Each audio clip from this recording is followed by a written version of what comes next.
Yeah, Kleiny and Paul Glatzel, and so that they're obviously far away still, but doing big steps as well.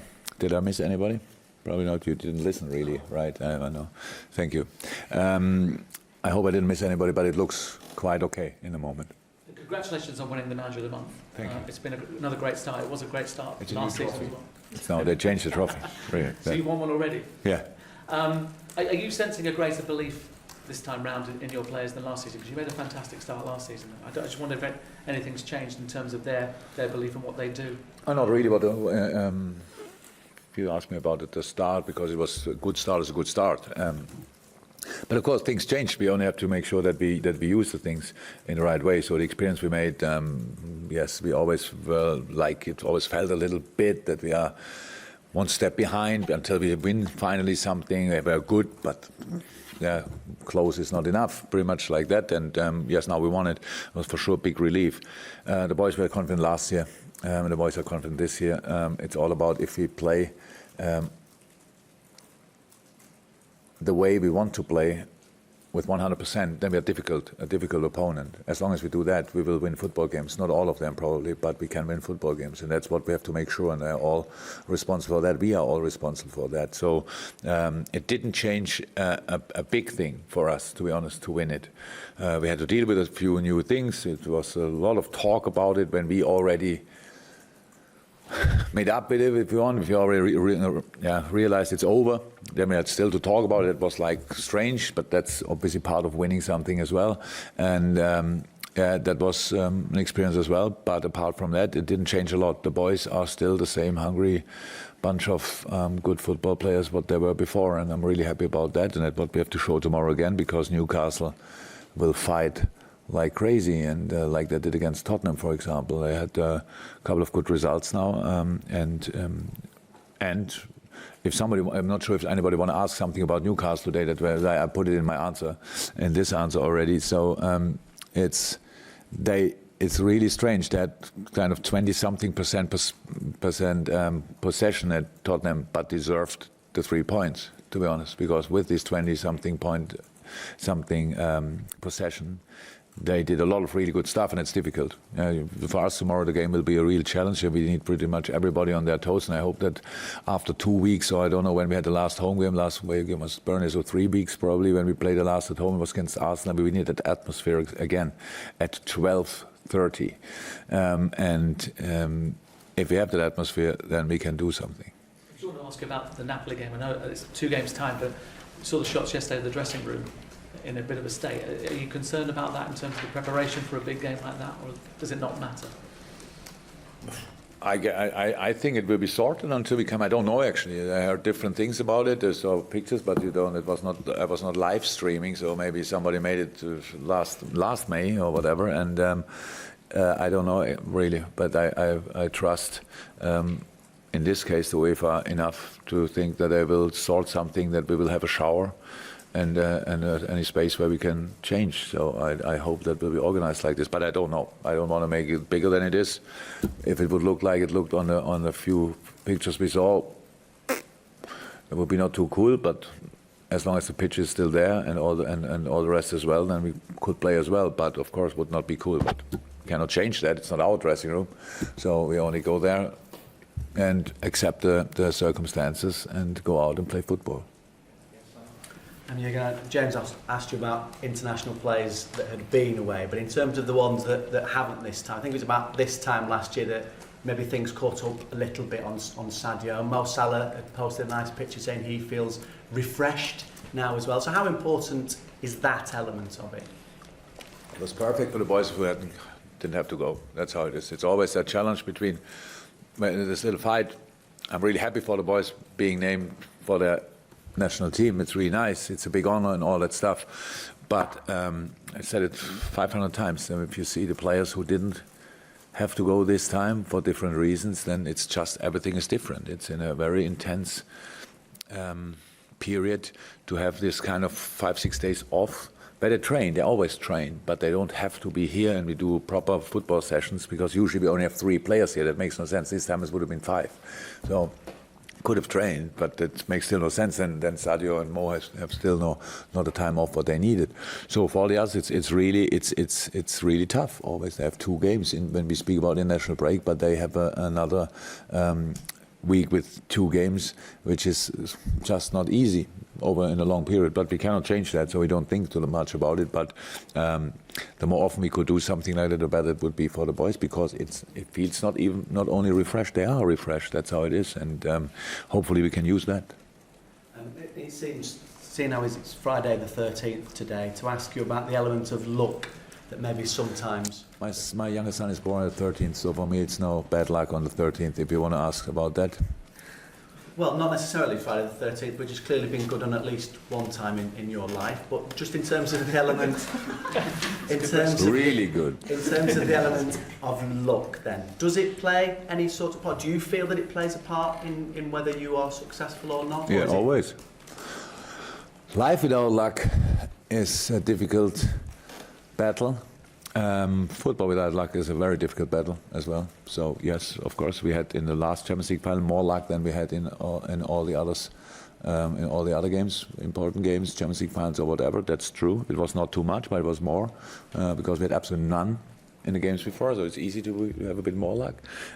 So that's, of course, that's normal. That's true. But I accept that long ago. So how can you influence luck? I know in Germany you have the saying you can work for it. I'm not 100% sure. I think most of the people are working for it, but still not everybody has it. So that's the situation. Yes, luck has an influence on life and on football as well. Jurgun, you're probably going to get asked this question until you actually do lose a game at Anfield, but 2.5 years is a long time. So what do you put that success down to? And we don't think about it. It's just not really. It's not one time that we mention it. The last game, the last 13, the last 2.5 years. We don't feel it. We know as well, and I think Sifru said it.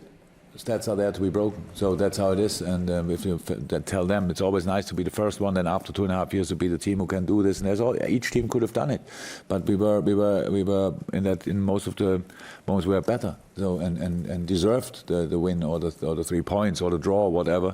So that's good. But the only thing I'm concerned about is really how can we be again in a similar or if possible in a better mood and shape as we were against Arsenal, because that was attitude-wise really high level, highest level, to be honest. And that's what we have to do, and not about what happened in the last 2.5 years. It's nice.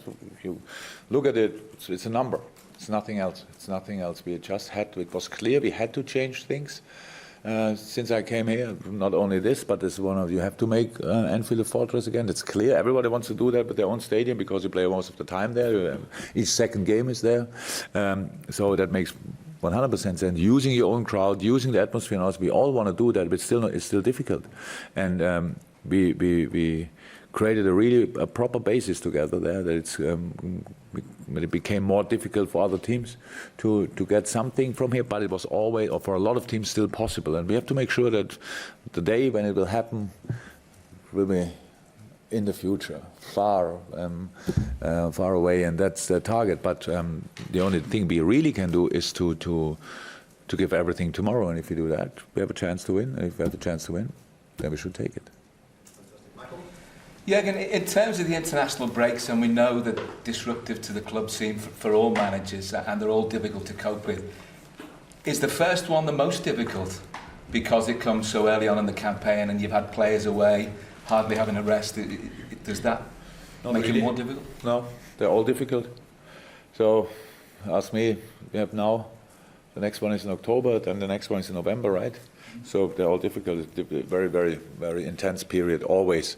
So, no, that's no difference. I know what you mean with the rhythm and stuff like that. You only started and then they go away again. I don't think I really experience a difference between the different international breaks. It's always you need to be lucky there as well that they all come back healthy, because you have absolutely no influence on that.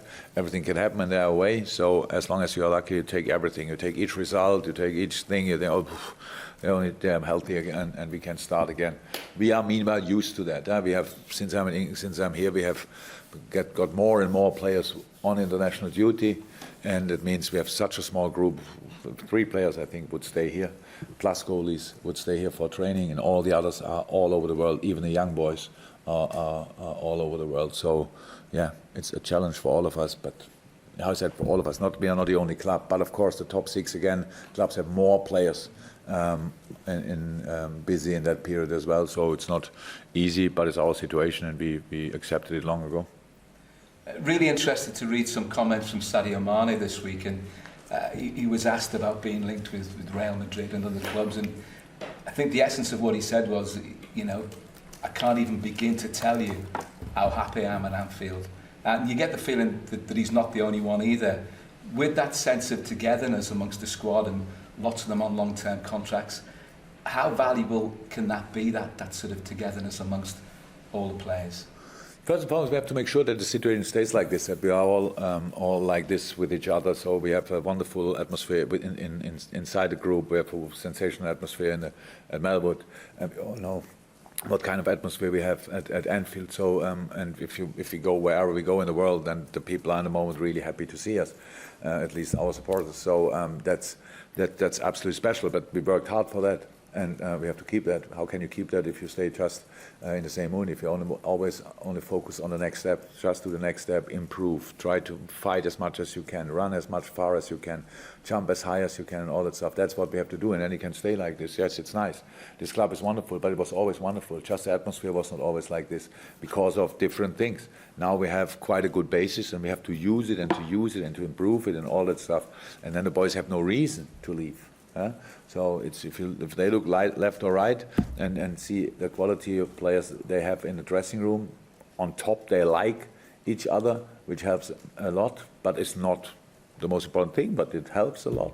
And so that's something, of course, they want to use the opportunity which this club gave this team, and I'm happy about that, obviously.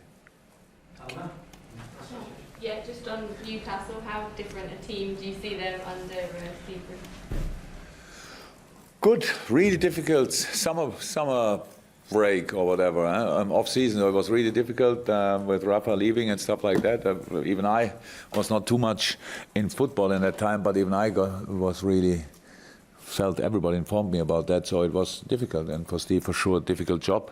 Following after Rafa was probably never easy, but in a specific case, and really difficult. And he did fantastic so far, really fantastic. Close games, and nowadays, okay, the first one against Norwich, maybe not too nice, but since then, close games and good results as well, and very important. So very difficult to play. They kept pretty much the style of last year. So with Rondon got replaced by Joeliton. If you're looking for a player who plays similar to Rondon, perfect choice. Really, he can keep the ball. He's a proper threat, has the speed and all that stuff, and then. The wings quick, 5 in the back and all that stuff. It's difficult to create chances against. They're always ready for counter-attack, so they have the speed for it. How is that? I think 25% possession at Tottenham, but always really, really good, really good. Scored a wonderful goal and defended with a big heart and good organization. And then that's it. That's what we had to prepare for, and that's what we did. So that will not be easy. That's what people expect. Probably with all the difficulties they had in the summer, I'm really impressed by the solutions they found and the things they did so far. Got down the line, David. Anything from you? No, I'll come to you in a second. You got anything on that? Richard, anything from yourself? No. Yeah, James. Wow. And final one, 2 questions if that's okay. Julia from Austria TV. It's up to you whether you'd like to answer in your other side. Wäre Deutsch okay? Ja, kein Problem. Viele Fans in Österreich. Jürgen, ich muss leider schon ein bisschen zu Salzburg fragen, weil das ist die einzige Möglichkeit. Ich weiß, es ist noch sehr weit weg, aber ich habe schon gelesen, Sie sind sehr beeindruckt, also sehr viel Respekt geht auch dieser Mannschaft. Ich meine, ich höre Sadio Mane, Naby Keita. Könnten Sie uns vielleicht sagen, was genau beeindruckt Sie an Salzburg? Und haben Sie vielleicht Marco Rose schon kontaktiert, Ihren ehemaligen Schätzling? Nicht deswegen kontaktiert. Er hatte übrigens gestern Geburtstag. Ja? Marco, ja. War es gestern oder vorgestern? Ich habe ihm auf jeden Fall geschrieben. So, er hat zurückgeschrieben. Ja, praktisch. Ja, aber ich habe mit Marco darüber gesprochen, klar. Und er hat sie schon ein paar Mal gesehen. Ich hatte sie bisher nicht gesehen, mittlerweile habe ich sie gesehen. Und es ist einfach beeindruckend. Welche Pressingmaschinen ist ja eine Art Fußball, die ich ziemlich gerne mag. Und Mr. Marsh hat da offensichtlich, entspringt ja der Red Bull-Schule und ist aus Leipzig jetzt von Ralf Rangnick da nach Salzburg gegangen. Top-Lösung. Marco zu verlieren ist, glaube ich, nicht so einfach in der Phase, in der sie sich befunden haben. Und dann so eine Lösung finde ich echt stark. Wieder Spieler abgegeben und trotzdem dominieren sie in der Liga fast nach Belieben, schießen Tore ohne Ende. Ich habe irgendwo gelesen, glaube ich, man kann den Ball ungefähr 5,3 Sekunden haben, dann hat ein Salzburg wieder. Das ist etwas, was in der Welt da draußen noch gar nicht wirklich angekommen ist, weil es halt Österreich ist. Aber ich weiß das schon und bin davon echt, finde es gut. Wird sehr interessant und befürchte ziemlich wild, die Spiele. Aber müssen wir halt bereit sein. Was erwartet uns Ösis da in der Anfield Road? Ich meine, Das kann ich nicht beschreiben. Das muss man erleben. Das ist außergewöhnlich. Das habt ihr jetzt, glaube ich, in eurem wundervollen Land. Glaube ich, so eine Atmosphäre ist schwierig. Da müssen wir ein paar, keine Ahnung, wen genau gegeneinander spielen lassen und dann welches Stadion wählen, weiß ich auch nicht genau. Aber das ist schon ein ganz spezieller Ort und da kann man sich auf jeden Fall drauf freuen und ja, ist außergewöhnlich, ganz bestimmt. Ich habe noch Salzburg-Kugeln mit. Nocker, sie nicht. Nein. Dann fürs Team vielleicht. Ja, die essen es auch nicht. Die essen es auch nicht. Aber hier esst es. Yeah. They have a present. You can eat it. It's chocolate. Okay, thank you. Can you translate now, Jurgen? Yeah. Translate? No, I said only that Salzburg is quite impressive. Yeah, they play a proper press. When you watch them first time, you will see that in a moment you think, yeah, and then it's Salzburg, and then Genk,